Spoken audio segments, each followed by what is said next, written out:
everyone, thank you so much for joining me here today. If you're new, I'm Amanda. Welcome to the channel where we are all about shattering the mental health stigma. If you haven't already, make sure you make sweet, sweet love to that subscribe button, click the notification bell so you're not missing any of these reactions, any of my vlogs about my mental health journey, or any of my celebrity interviews about their mental health journeys. Today's reaction is going to be I Want My Tears Back from Nightwish live at the Wacken, and I am so excited to continue down the Nightwish rabbit hole. I've had such a glorious experience thus far with the songs I've already reacted to. I have not heard this one. I don't want to Nightwish cheat on you guys, so I haven't been listening to any songs outside of what I have shared with you because I want you to be part of my journey and part of my emotions as I go through these songs. I really want to involve you guys on that. So this wasn't a request from one of my Patreons. It's just something I wanted to do, and like I said, something that I got requested a lot in the comments of my other Nightwish reactions. But I kind of think that I Want My Tears Back is going to be something that I relate to, just based on the title alone, something that I can really, really relate to right now. That's definitely a thought that I have had many times in the previous year or so, where I'm just going, man, if only I could have all those tears back that I spent on certain situations or certain people, many of which did not deserve it, and that's just a phrase that I can very much relate to. But like I said, this is not a request from all my Patreons, but I will go ahead and link my Patreon in the description below so you can see what I'm up to with my mental health outreach. You can get priority song requests, jump on live streams with me. I'm now doing 2 a month, get personalized monthly pictures, and so much more. But I'm excited to take the next step in this Nightwish journey. Hold my hand, guys. I believe that it's going to be amazing, as it always has been. So let's jump into I Want My Tears Back live at the Wacken.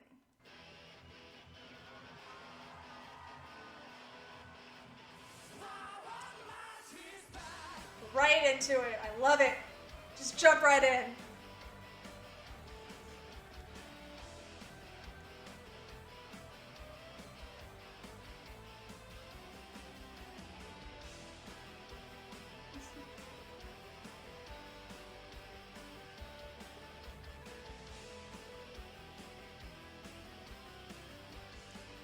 You just can't help but dance.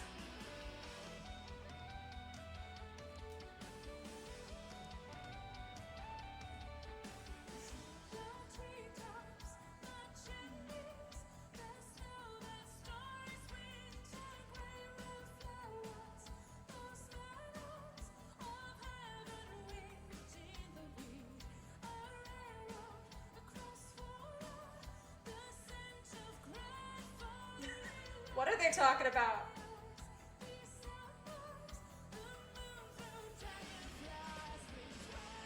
I'm going to stop for just a second. So I'm taking that this is kind of a return to innocence, that this is a longing for reconnection to the inner child, or a reconnection to childhood innocence, with the Decembers kind of relate to the holidays, Christmas, which was always much more exciting for most of us when we were children. The wildflowers and meadows of heaven, things like that, are all things that most people enjoyed a lot more when we were children. Those are the things that made childhood special and exciting and mysterious, is all these places and things that we could explore. And I'm just now getting to the point where I can reconnect with these things as an adult, but it sounds to me like this is a childhood home of some kind in the countryside that they are reconnecting to, longing for that feeling, that sentiment again. The fact that it was talking about the scent of grandfatherly love, that tells me that this is a connection to family as well, the comfort of family. I really like the word bayou, because when I think bayou, I don't think of just a lake. I think of mermaids and Peter Pan and things like that. I don't know why, or if that's just me, but bayou has a much more almost folklore-ish feel for me when I hear that. So it gave me even more of that sense of innocence. So I feel like I'm kind of having that reconnection to innocence just listening to that. I'm gonna rewind just a couple seconds here so I don't miss her beautiful transition.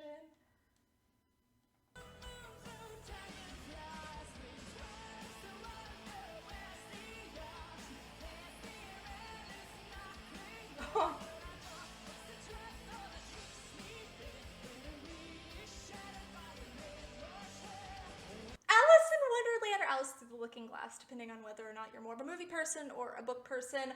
I love that because we often really lose our imagination, and Alice in Wonderland, or Alice Through the Looking Glass, is all about imagination and falling into this other world, and that's amazing.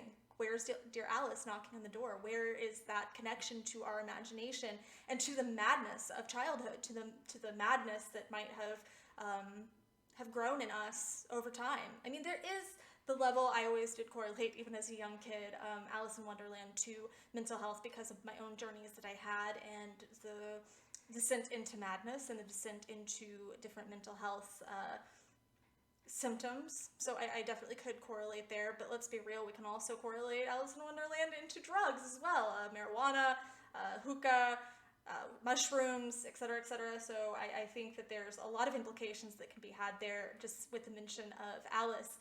But I'm just going to stick with the fact that this is reconnecting to our imagination and reconnecting with our inner child more than the deeper message behind what Alice actually stood for.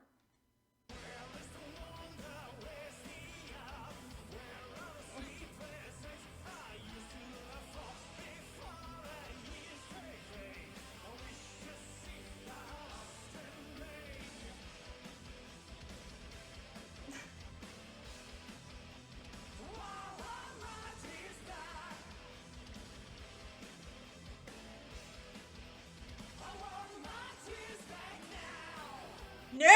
I love just the fury and passion in her eyes was so amazing right there, because she always has such energy in her voice, but that was just crazy seeing that in her eyes right there. So this isn't going the exact way I thought it would, but I love it nonetheless. For me, when I think I want my tears back, it is, and maybe I'm ahead of myself here, but I think all these things happen to me, is where I'm at in my head when I'm narrating that to myself. All these things happen to me, and I shed all these tears, and it feels like they're almost wasted on people or situations that didn't deserve it, or I wish that I didn't have to go through those situations because they were traumatic or they represented a big loss, and it was very hard for me, and I wish that those situations didn't happen. So in either case, it's I want my tears back. But this, to me, is tears represents innocence and childhood, and they're wanting to reconnect with that.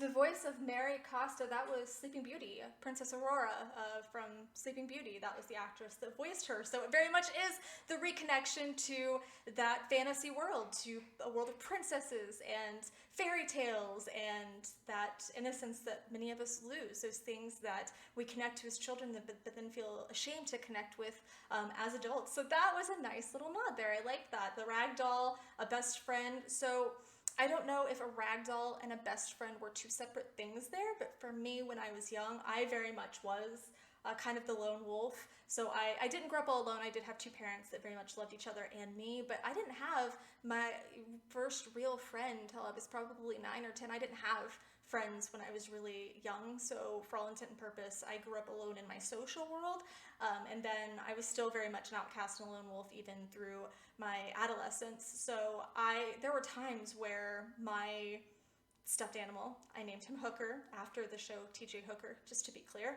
but I had this stuffed rabbit that I got the year I was born, actually before I was born, and my parents gave it to me when I was born.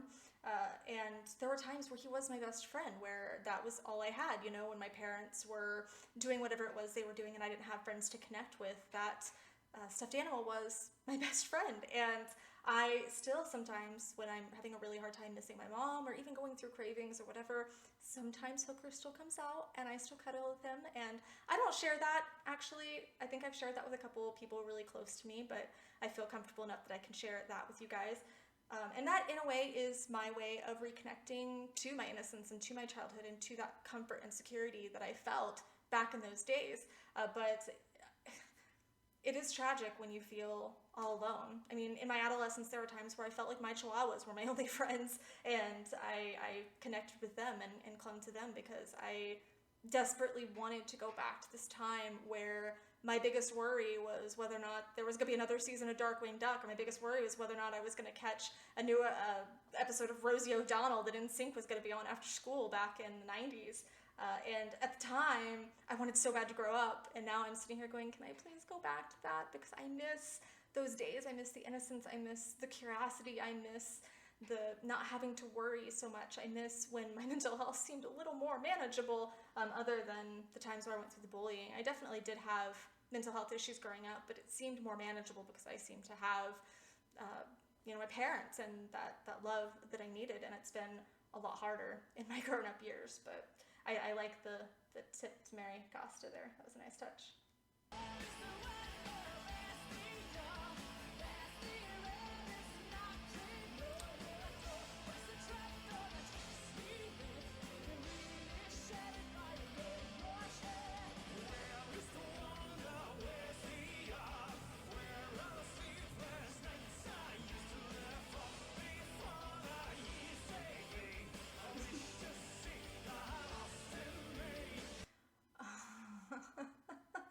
Before the years take me, I wish to see the lost in me. Before it gets too old, before it seems too late, they want to reconnect with their inner child and feel that feeling again. And I definitely am frequently there. I'm finding more ways, like I said, nowadays to reconnect with my inner child and to reconnect with that innocence. But I think a lot of our issues, especially with mental health, tend to formulate when we start having to pretend to be somebody we're not. We start letting go of those things that interest us because we think, oh, that's childish, that's juvenile. I can't do that anymore because I'm a grown-up now, even if you're not really a grown-up. My 10-year-old has been in that mind state lately of, oh, I'm too grown up for that now. And I'm going, if you like it, then enjoy it. It doesn't really matter what anyone else thinks. It doesn't matter if anybody else thinks you're weird. Embrace the weird, because a lot of the most successful people of our times were the weird outcasts. It does not matter what other people think. It does not matter if you feel weird wrapping a blanket around you or hugging a stuffed animal or playing with Ninja Turtles. If that's what makes you happy and brings you comfort, reconnect to that. But where the sleepless nights I used to live for, I think that is... Sleepless nights are much different when we're kids, because when we're adults, sleepless nights represent literal insomnia, where we can't sleep because we have racing thoughts, we have intrusive thoughts, we have all this stress and all this anxiety, and that's where the sleeplessness comes from. But when we're kids, sleeplessness is because we have all of this creativity and all these thoughts and all these things we want to do and all this passion, and we kind of get lost in that, and we want to stay up to continue connecting to that, be it through a game, be it through a movie, be it through spending time with our family, be it through our imagination and make-believe, be it through an art project that we might be working on. We want to stay up and do these things, and it isn't an addiction. It isn't a problem like many people develop in their older years when they are still interested in games and movies and stuff, but it is just genuine awe and curiosity and passion, and that's what the sleepless nights represent to me. Is they're very much different between childhood and adulthood. I miss the sleepless nights of childhood as well, because they were so much more fun than the sleepless ones of adulthood.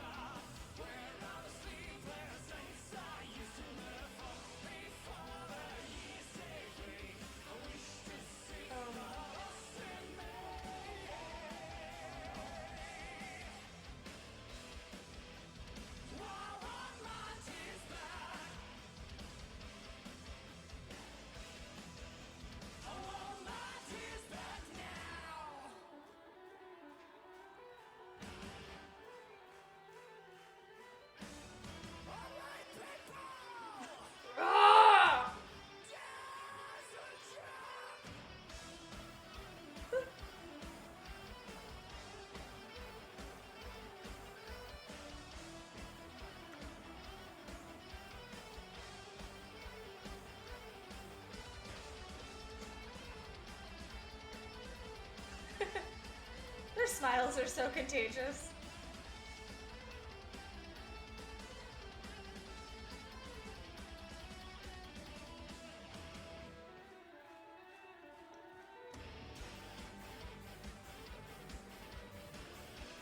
I love the fire.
now, my friends, now, no, we don't have to deal with ads.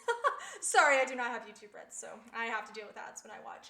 Oh my god, it wasn't what I expected at all, but it was so amazing. I expected, so I am used to listening to boy bands and pop music and some rock music, and if this was a boy band song, if I Want My Tears Back was a boy band song or a rock song, it'd be about a relationship, you know, that went sour, and we cried over that person, and they ended up, you know, hurting us because they ended up hurting us, and now we're just this crying mess. But this was actually more empowering, which I've come to love about Nightwish, as their music tends to be very empowering. So this was way, way, way more empowering, and I really, I love when I'm pleasantly surprised like that.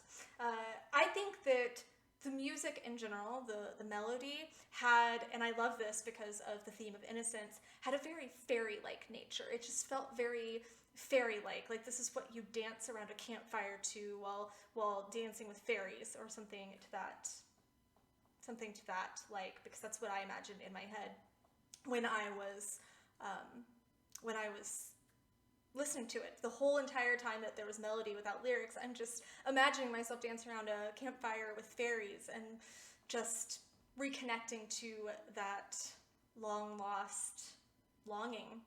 I remember loving fairy lore, even into my adolescence, into my late teens, early 20s. I love fairy lore. So I've actually always kind of thought that Floor has kind of a fairy vibe or a fae vibe about her, that she has some kind of fae energy going on there. So that was really amazing to have that connect in my brain like that. But yeah, when I think I Want My Tears Back, I think this, oh poor me, I've cried so much over these situations, and I wish that they didn't happen, or that person didn't deserve my tears. But this was, I want to reconnect to my inner child. I want to connect to my childhood, and that is incredibly, incredibly powerful. Not only just in reconnecting to yourself, because a lot of times people think that we have to detach certain parts of our personality.